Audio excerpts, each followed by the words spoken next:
It was around when I was 13 or 14, and you kind of find yourself trying to pick and choose your friends, and also at the same time, you know, you're not really worried about what you want to accomplish at that time, but what people you want to hang out with. I wanted to fit in. Wasn't a popular kid in school, and it made me forget about all that. You know, like, oh yeah, everybody else is doing it, so I'm gonna do it. Friends were doing it. I just wanted to jump right in and have fun. I did drugs because it seemed like it was fun. It was the cool thing to do. The cool thing to do was to get high, go to parties. Growing up, you know, you struggling. Couldn't deal with life. So I didn't have to deal with life. I wouldn't listen to anyone. I was stubborn. Like as a rebellious thing. This is what the rebel kids were doing. I just wanted to see what it was like. I started experimenting with it. Experimenting with friends. First tried it because I was bored. I was always up to try something new. You know, when I was growing up, we had this program that was just say no, just say no. People are just saying no, but they're not saying why. It's like telling a person no and then they go do it. Sparked my interest on drugs. I knew that they were bad, and I always heard about this addiction, but I didn't know what it meant. That's probably the #1 reason why I did drugs in the first place. I just didn't know.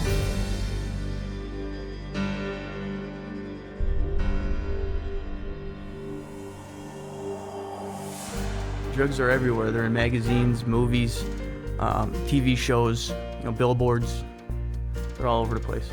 You know, in the movies they make it look cool, but in real life it's not cool. It's a serious problem. And a lot of times they try to glamorize drugs.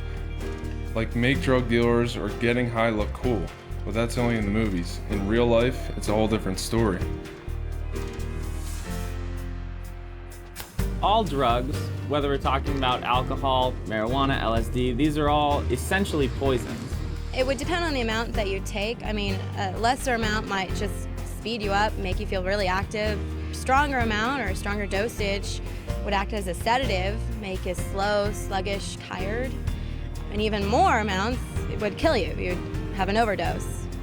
Every drug works in these stages. It's only really the amount needed to make the effect that's the difference from drug to drug.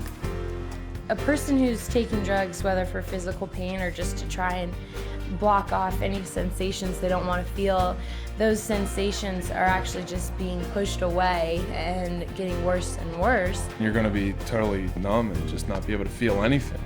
When you take drugs, the drug goes through your bloodstream, and later on in your life, that drug can, you know, come back up and into a flashback when you use the drug.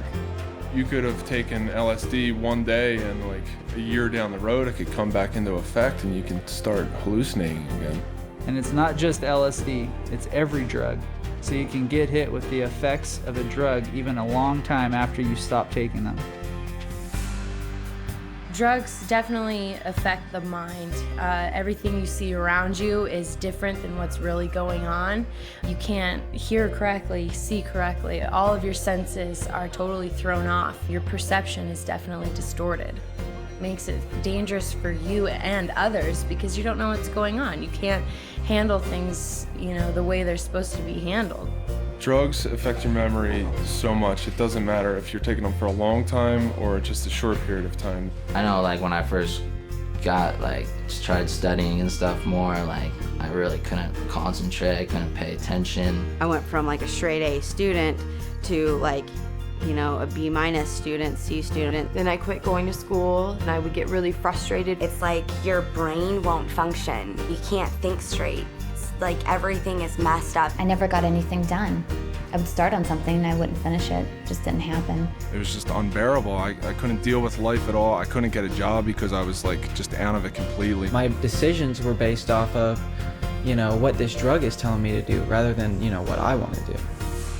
I got them from friends in school. 2 friends. A friend of mine. My older brother's friends. Bunch of girlfriends. Boyfriend. Ex-boyfriend. Older guy. My dad. My cousin. My brother. My older sister. Older kids. My buddy just said, you know, you can do it every once in a while, it'll be no problem. Told us it was going to be the best thing we've ever done. You can do it once, you'll be fine. It's not gonna hurt you, really. It's just a little pick-me-up. You can't get addicted to it. They said it's not something that you're gonna be taking every day. It's just something that you can take when you want to have fun. Oh, this is gonna be a fun time. It's a fun drug to be on. Makes you easier to talk to girls. And they said it'll bring you up. It's gonna make you feel different.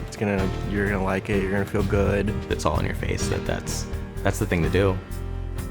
All it is taking a drug dealer's word for it. When you're trying to get someone hooked, you'll say whatever you can to get a customer. You're lying for them to believe you so you can make money. I would tell people it's fun, makes you energetic, makes you more likable. It's something, people want to be around. I tell them whatever they wanted to hear in order to pick that first one up. When I was 12 years old, I didn't say, hey, I want to be 24 in rehab. I never said that to myself. But that's what became true, and I never thought about it when I was 13 years old. I started smoking pot. I was that kid that started out with marijuana and played around with certain party drugs, whatnot, and I told myself specifically that I would never do certain things, cocaine, heroin, and it only took a short time for me to finally accept it and be like, okay, I'll try that. I had no idea where it would lead me, to almost dying, to stealing, lying, cheating, ruining relationships. It didn't matter. I didn't get into sports. I didn't get into the clubs. I didn't even go to prom. It left me with living on the streets without a family, and is that what I set out to be? No, you know what I mean? I was just set out to have a good time at college parties. The drugs robbed me of all the pleasure of life. The drugs took away my family. The drugs took away my girlfriend, my friends. I looked back on 5-6 years of my life and saw that all I had done is absolutely just ruined incredible opportunities that I had to have success and hurt all the people around me. It's not just something that's going to affect tomorrow, it's going to affect forever. You don't have to find out everything for yourself. You don't have to find out what a car accident experience is like. Do yourself a favor. Don't fall into the same footsteps as so many other people have. And realize that you could be the guy living under the bridge shooting heroin. You might think you won't get like that. None of us ever did, and we wound up in those same shoes. What I would tell people is just, I would give them my story. I would tell them my exact story. I would tell them my story. A story like mine. Insanity of my story. Ultimately, it comes down to their own decision making. You have to get the facts. Check the statistics. Find out for yourself. Find out for yourself. Find out the actual truth of what these are and what they're going to do to your life. I would just say to anybody, if you're going to do something, if you're really going to do something, go educate yourself on it beforehand. I think there's a lot of truth in that.